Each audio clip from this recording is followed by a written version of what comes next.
Welcome to Leading the Follower with your host, Rebecca Benston.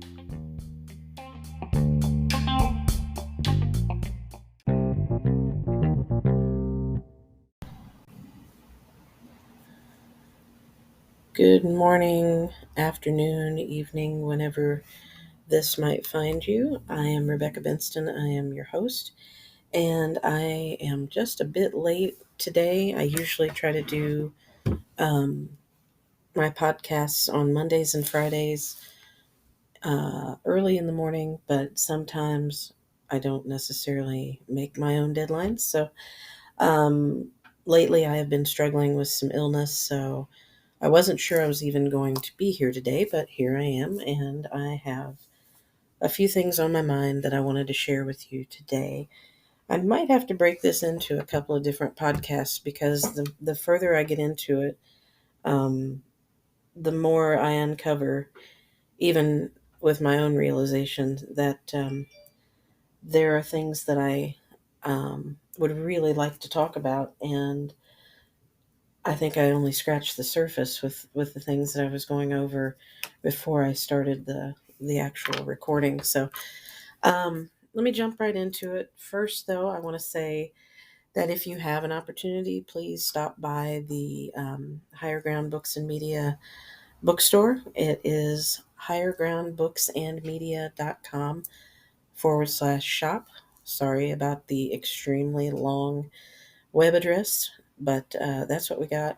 And that's where you'll find some really good, inspiring, and empowering books for adults and children. We have a good number of children's books over there. We have some young adult. We're trying to get more of those types of titles in for our young adults, but right now we focus mainly on um, stories about recovery from trauma, addiction, poverty, whatever your case may be. There's probably a story over there that resonates with you on some level.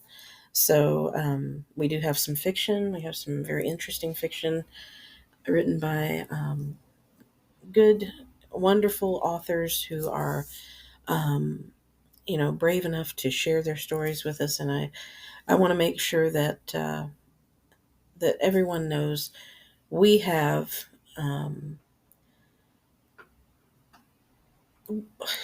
Well, I don't even know how to say it. We have a mission that says that we want to help you tell your story. We love to tell the story. That's our tagline. It has been for years. And the one thing I've tried to do is pick stories that would resonate with people, whether those were true stories or fictional stories. The subject matter needed to strike a chord. As I was reading through it, during my review of the manuscript, I wanted to make sure that it was something that would mean something to the reader. So I've taken great care in selecting stories that I think would be good for people to read. And we have lots of wonderful, wonderful authors who have joined us over the years. Right now, we're at about 60, I believe, which is a lot for a small independent publisher. And we have, I think we're close to 180 titles, maybe more than that at this point. But please, take a moment to stop over there, subscribe to our website so that you can be alerted when there's a new release and when there's new events and different things that we have on our blog, just so you're in the loop and you know what we're doing. We try to do good things, and I'm really trying to focus more on getting things posted up there that are helpful, inspiring, educational, and empowering for people that stop by. So that's enough about that. But Leading the Follower is the sister blog to Higher Ground Books and Media, and I have been writing on Leading the Follower for many, many years. And I try to discuss things that are important to just everyday people like you and me. And one of the things that came to my mind today, well, the other day, I was thinking about abundance. And that's something that I have been asking for in my prayer time. And I hate to ask for that because, in my mind, my idea of abundance is probably different from a lot of people. Um, Having been through periods of extreme poverty, abundance for me means having enough money to get from paycheck to paycheck, no major catastrophes, nothing's broken or in the midst of breaking. There's food in the cabinet and in the refrigerator. There's gas in the car, and nobody's deathly ill at that point in time. That for me is a period of abundance, and for some, abundance means a lot more than that. It means being able to take regular vacations, being able to get new things all the time, that kind of stuff. Well, whatever your idea of abundance is, that's fine. That's your thing. I'm not judging anyone's ideas there, but I know where mine come from, and I know that it's been on my mind a lot lately. That I just really um, need to understand when I have abundance and when I just don't know what to do with it. Um, I think for me, a lot of times I've definitely been in a period of abundance by my standards, um, but I just don't know what to do with all of the things that I have. Um, to put that into maybe some terms that make sense, I recently moved into a different apartment. I guess would be that's like a half double, and this place has a little more space in some ways than the last place that I lived at. But we kind of downsized a little bit. We only have one bathroom instead of a bath and a half, which was very convenient for us at the last place because you have two girls. We're not girls by any means, but we're women, two women sharing a space, me and my daughter, and it's nice to have your own bathroom space.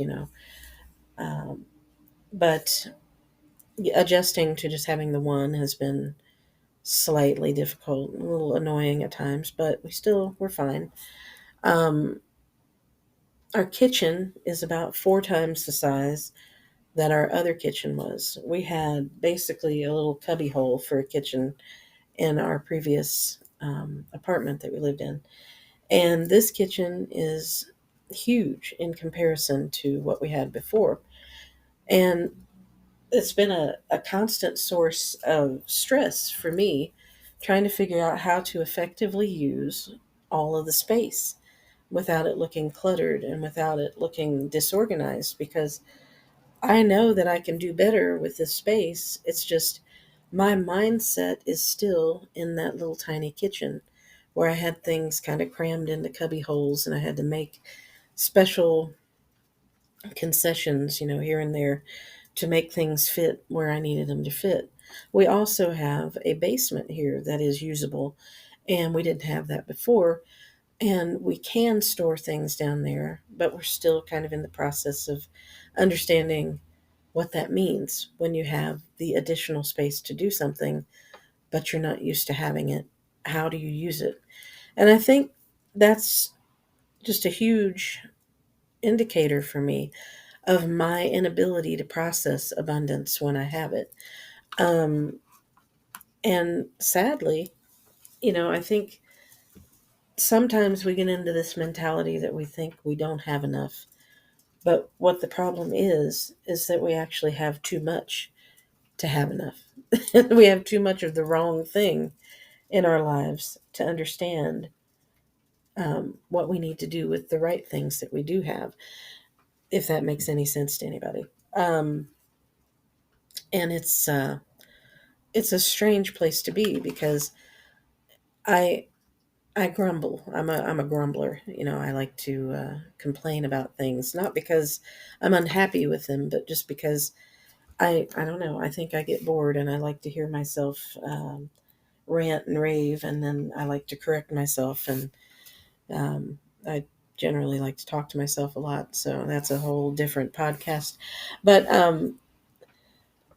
the thing with me is I'm I went through a period of time where I didn't speak out about the things that bothered me, the things that hurt me, and once I got to a place where I could talk about them, it seemed like all I wanted to do was talk about them, and it kind of morphed into this thing where I would complain instead of handling it more productively. And even when I wasn't complaining, it would come across as just grumpy and grumbly. And so I really had to work on that to get to a place where I wasn't always just grumpy. I even wrote a children's book about Grumble De Grumble Learns to Smile. If you have a chance to get that one, grab that one for the kid in your life that doesn't like to smile or always complains. That's a really cute little book. And I think the lesson there is that we just need to we need to look around. We need to be able to be thankful for what we have and find better ways to express our confusion over what we're supposed to do with that abundance when it does hit, instead of complaining because we're still stuck in that space where we didn't have what we needed, or we didn't think we had what we needed, and we didn't know how to deal with that. So, as you can hear, I'm still dealing with a little bit of shortness of breath, that kind of stuff. Not really shortness of breath, but um, my voice is just drying out, and I sound a little croaky, so I apologize for that in advance. I'm trying to deal with that as I am talking to you because I don't want to lose my train of thought. It's too late. I generally have lost my train of thought every few minutes, um, but looking around at all of the space that we have here that is more usable than what we had in the other apartment that we lived in, and then not really having the time that I need to address it and take a look at it and um, be mindful of how I can use this more effectively and what I can do with what God has given me. It got me thinking, and this actually got me thinking in two different directions. What I was talking about as far as the dumping of our information, like where I went through the period of time where I didn't talk, and then when I did start to talk about things, I wanted to talk about everything all the time. That's going to be another part of a discussion that I want to have next time. Um, and I still may jump into that a little bit before the end of this. But the other part of that is understanding that abundance and how we're supposed to use it. I have been doing publishing for the last 10 years. I'm in year 10 with Higher Ground Books and Media. And over the course of that time, we experienced a very slow start. I really had no intention when I went into this of it being anything other than publishing my books and having a place to put my stuff out. And then I was approached by a couple of other people that I knew, and they asked, could I help them with publishing their books? And of course, I thought, well, okay. And I had a good friend at the time, Steen Burke, and she has since taken her work elsewhere. Just wanted to try a different venue with it. But she allowed me to publish her book. I felt it was a real privilege to be able to publish a book that she had written called A Path to Shalom, which was a very interesting guidebook on how to how to get yourself right spiritually. I really don't know any really good way to summarize that.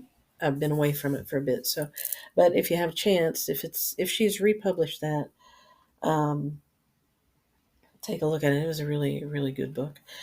But she helped me kind of form the foundation with my the first contract that I wrote was with her, and I was able to put together the details and everything. And I thank her for her faith in me and taking the time to work with me and really try to make things as fair as I could possibly make them for the writers that I have contracted with since then.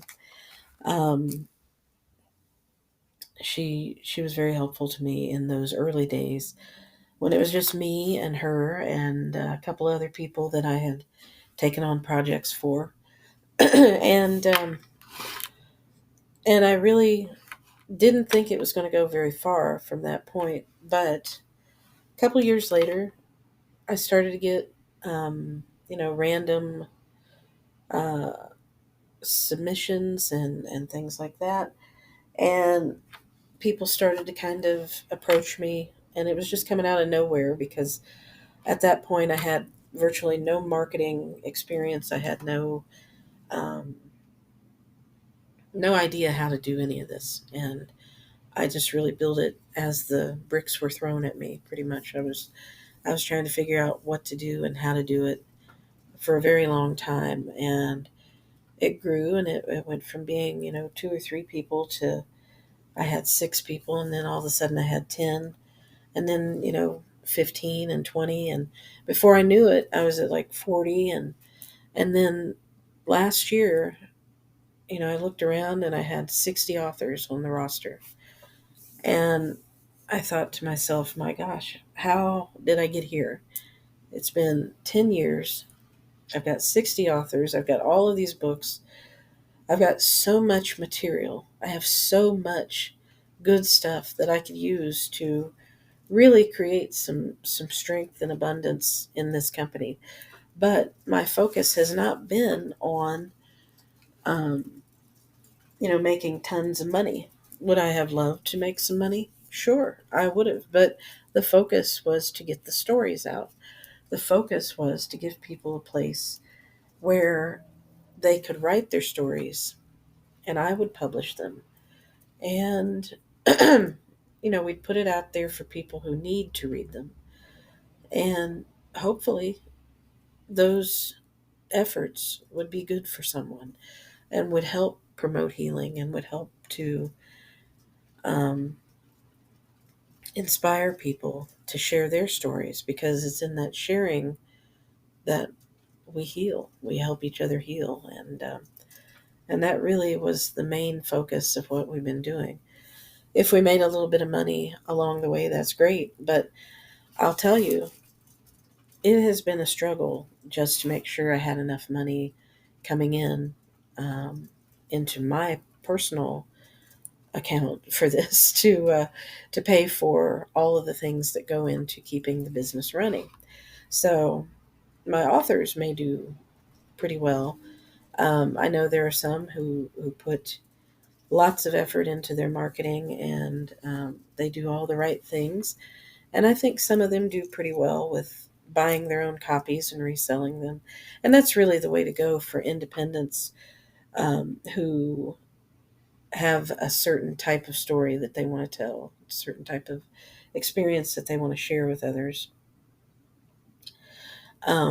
So it's important going into this that people know this is not the type of publishing company that you come to if you want to be in Oprah's book club, because that's not our kind of place. We are not we're not a commercial type place. We're not going to fall in line with what society is doing. This is a God driven effort.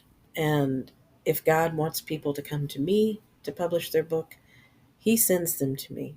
He opens that door. I have always seen it that way. When God wants me to have a story in front of me, He puts it in front of me. When God wants me to have the ability to publish that story, He will make it possible for me to do that.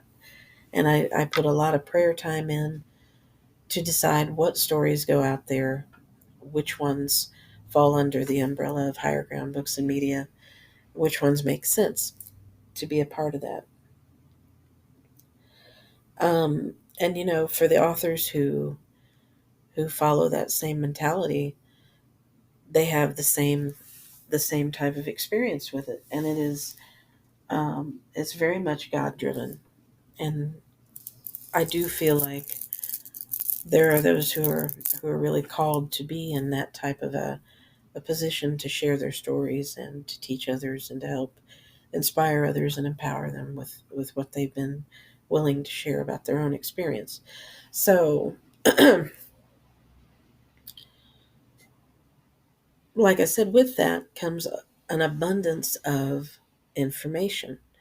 I have so much material that I could use, but it's just me. I'm the one that is running the show. I am the only employee. I am the person who has to put things together. So if I'm sick, if I'm not able for one reason or another to do all of the work, then all of the work just doesn't get done that particular week. So I have to really work to fit in all of the different things that I want to do to get the word out about these books and about these authors and about what they're doing and what they want to accomplish with their book and things like that. And it is also um, a large portion of the burden of getting the word out is on the author. I can advertise corporately and I can let people know what we're doing as an organization, but each individual author is responsible for doing their part. It's kind of like in your life where it's your part, God's part. You're responsible for doing your part to make things go the way they're supposed to go in your life so you can follow God's plan for your life. And then God, when he sees that you're doing your part, he'll step in and do the things that he's promised you he'll do. And, he'll make it so that you can live out the plan that he has for you. So it's very much that type of relationship, not comparing myself and my company to God by any means. I'm just saying there is a give and take. And in order for me to be able to do what I do, I have to have people who are willing to, you know, do the work on their end to advertise the book that I create for them out of the words that they give me, out of the manuscript that they give me. So it's very important when they enter into the agreement that they understand we both have a role to play. And my role is not to do it all for them. My role is to create the product that they can take and share and sell and do their ministry and do their evangelism or do their sharing, their empowerment, their whatever their mission might be. So yes, it takes me quite a while to put together a contract for someone when they send me a book. I look at lots of things. I have to take time to think about, how is this going to fit with what we're doing, with what we're trying to accomplish? Is it a fit? Is it going to be a good idea for me to enter into this contract with this person? Um, are there is their motivation in the right place? Are they understanding that we are not the same type of a publishing company as the ones who are interested in, being popular and fitting in with what the world is doing? I need to make sure that the people that jump on board here understand that that's not the way we work. Sometimes it takes a lot of emails back and forth to help people understand who we are and what we do and why. But in the end, it's usually beneficial, and we have managed to have some of the best, um, most creative, most insightful authors that you could hope for. And I'm very proud of that. I'm very happy with the people that have joined Higher Ground. So, with that said, um,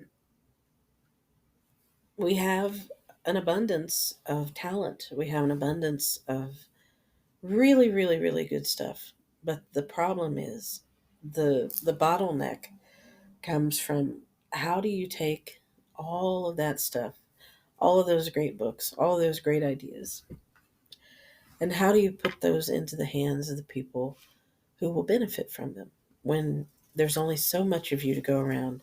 I only have so many brain cells, so many minutes in the day, so many hours in the day, whatever, um, so much bandwidth to focus on that, because I'm also working a full-time job to support what I'm doing.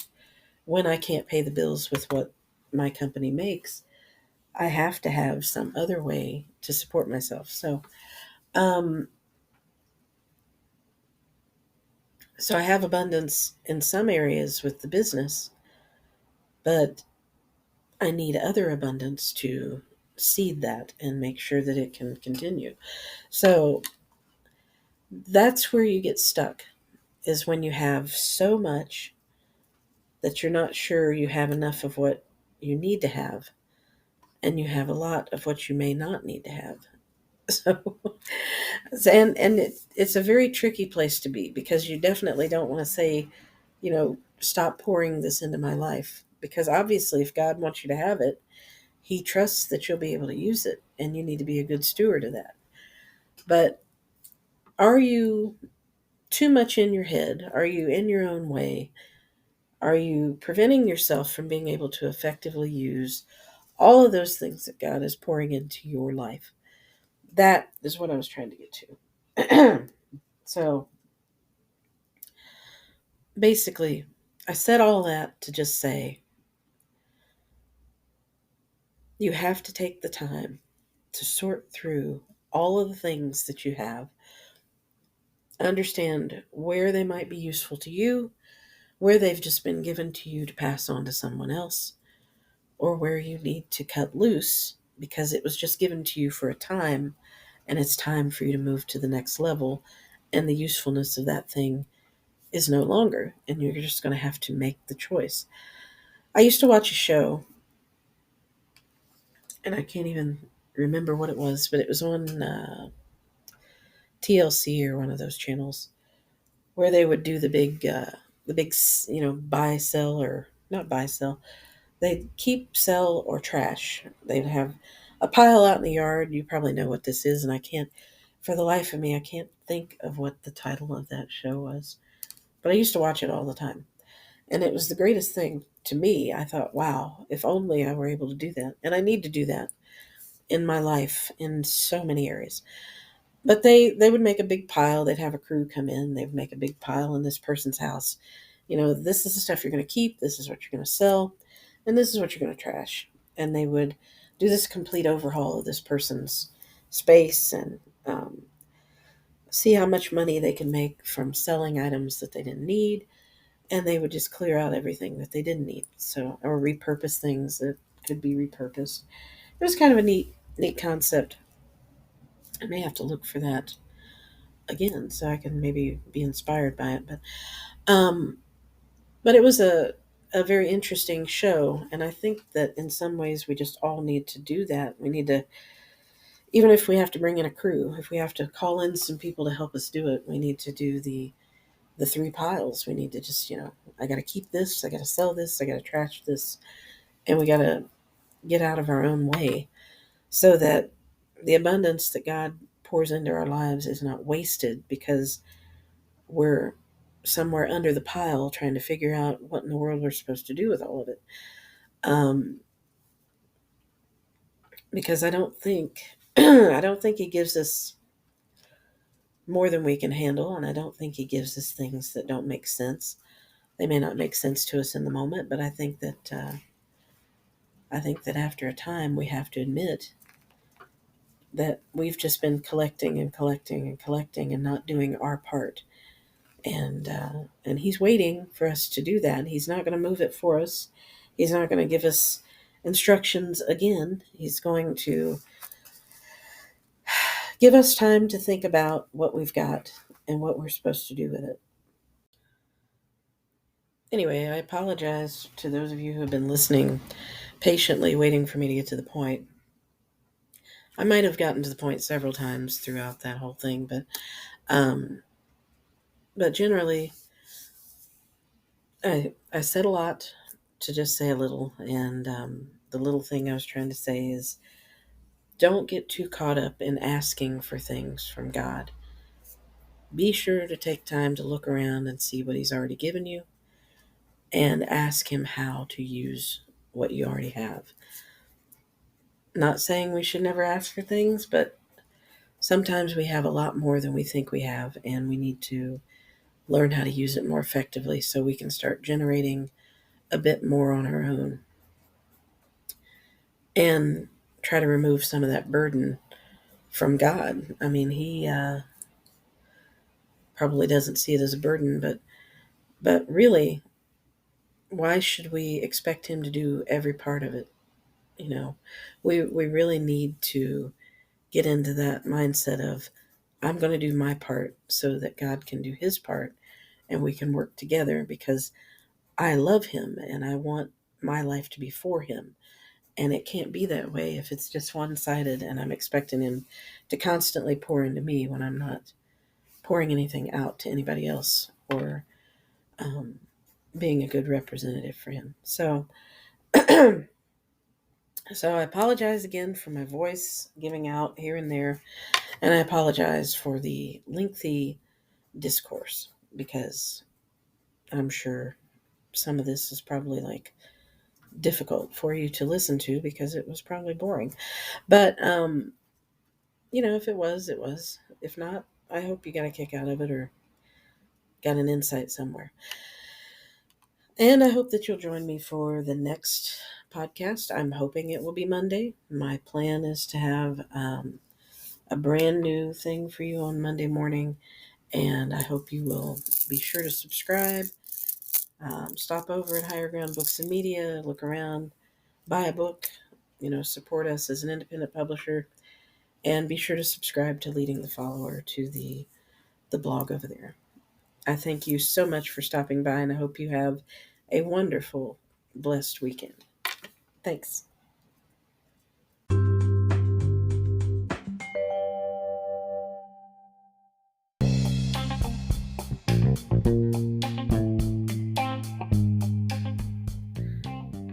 Thanks for stopping by. Be sure to check out our website and blog.